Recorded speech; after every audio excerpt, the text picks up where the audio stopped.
Yes, guys, welcome back to the channel. I'm Jordan Antonio Brown, and I'm giving you another daily dose of a jab. And today we're going to talk about Arsenal, Man United. I know I'm late to the party, but listen, this is my reaction, man. This is my reaction video. What do I think of the game? I think, listen, I'm not really someone who actually watches a lot of football, but that is a game that I had to watch just for the simple fact that my friends are all Arsenal fans. And also, some of my friends, a lot of us are Man United fans. So there's a little rivalry there where I'm thinking, listen, I can't let one of my friends get one up on me. So it's one of them ones where we have to win. And going from the last game, Manchester City versus Man United, I was quite confident, to be honest. I'm thinking it's a game where we're going to be up for it. We're playing Arsenal. And I know the players know what it means to play against Arsenal, especially in this day and age and social media era. And we can't. But obviously, if you're talking about the game analytically, on an analytical point of view, we're not talking about it from a fanatic point of view. I think it was actually quite an entertaining game to watch. I think both teams, they knew what was at stake. Man United, they probably had a bit more bite and a bit more edge to their performance. Obviously, you got players like Ahmad, Cunha, you got players like Bruno, Embuemo. These players electrifying, and I think that was probably the difference in the end. The attack versus the defense. Arsenal, I think they got a very good defense, solid midfield, but I think they can only do so much.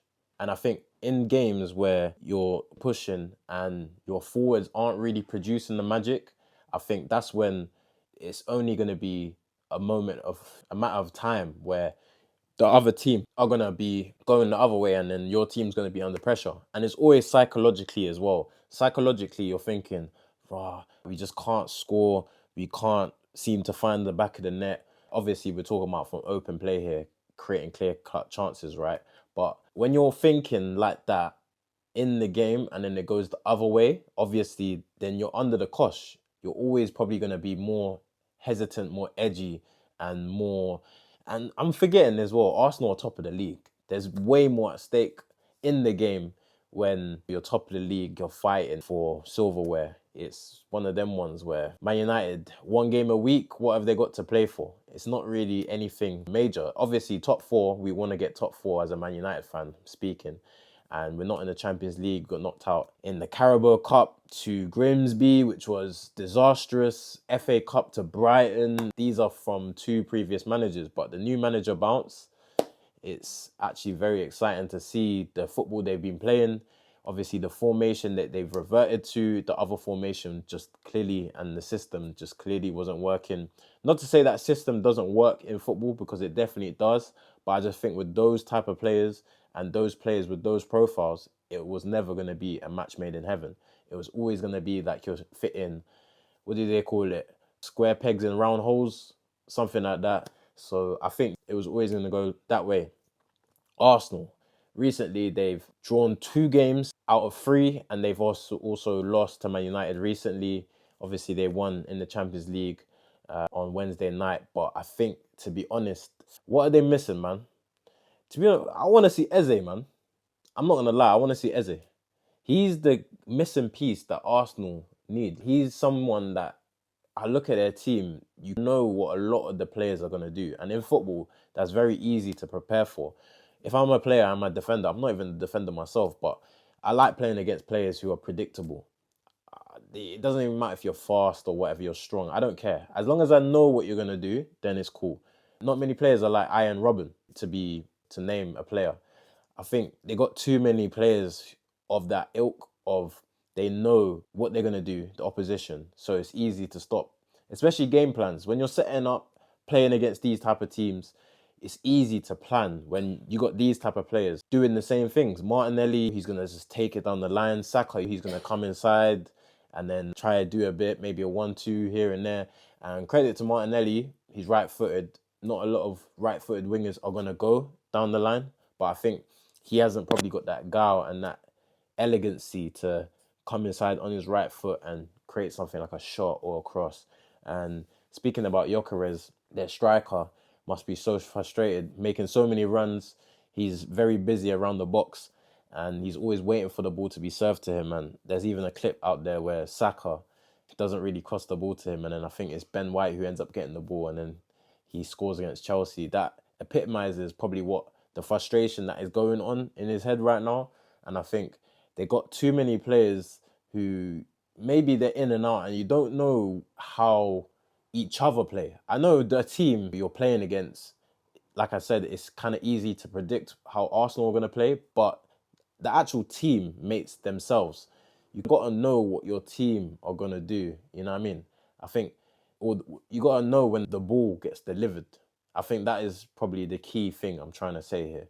So I think that's a big concern if I was an Arsenal fan. But their defence looks solid. Obviously, listen, everyone jokes about set piece FC, but it does come clutch at certain times. But I think you got to use it as a joker card. It can't be something that you use every single game, and you got to rely on it. So that must be very frustrating for obviously the fans.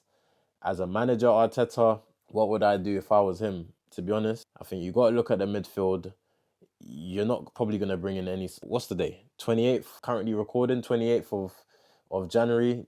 They're not going to bring in anyone in the window, which is typical Arsenal. When you're going for the league, you need to bring in a few signings. Man City's brought in Semenyo and they brought in Gehi. That says to me that they want to win the league, minus any FPF or FFP, whatever you want to call it, pending charges. They don't care. They're going for the league and they're saying, listen, we're doing it all or nothing. We're rolling the dice and we're making sure we get this Premier League. Because I can't lie, Arsenal, it might be this year. I know they say every single year it's either this year or never. But if you've been 3 times for the Premier League and you have never, ever... I know they come close on a couple of occasions, but did we actually believe that they were going to win it? I don't think even themselves believed that they were going to win it. I think there was a little glimmer of hope, but really deep down, that confidence, the arrogance, this is our league, it's ours to lose type of thing. Maybe they thought that and that's why they lost it, I don't know. But if I was Arteta, going back to the question, what would Arteta do, or what should Arteta do? I think, controversially, he's got to drop Ødegaard based on performance. However, Ødegaard is the captain. And that is the problem by making these type of creative players your captain. Because if they don't produce, and they're not producing anything else in the game, then what do you do? If you drop your captain, that's sending a big message to everyone in the club, all the fans, social media, the press. It's very a touchy subject. And this is someone who's also captain for their country as well. So what do you do in that situation? Do you drop Ødegaard for Eze? Because they got rid of Wanyeri in the window, which was a big mistake, I think, because he's one of the players that can actually drive with the ball in the middle of the park, which they don't really have too many ball-carrying players other than Eze. So you got to play Eze. That's probably the key. And then someone who scored a hat-trick against Tottenham. Come on, man. What are you doing here? You know what I mean? So I think that's Arsenal, Man United, how they're going to look for the future. 1 game a week. I think new manager bounce. They got Fulham up next on the weekend. It's got to be a dub, to be honest. So I think they got to climb up the table and make sure they're putting the pressure on the other top 4 teams, just in case anything else happens. And I think you never know. They can get 3rd, maybe 2nd in the Premier League.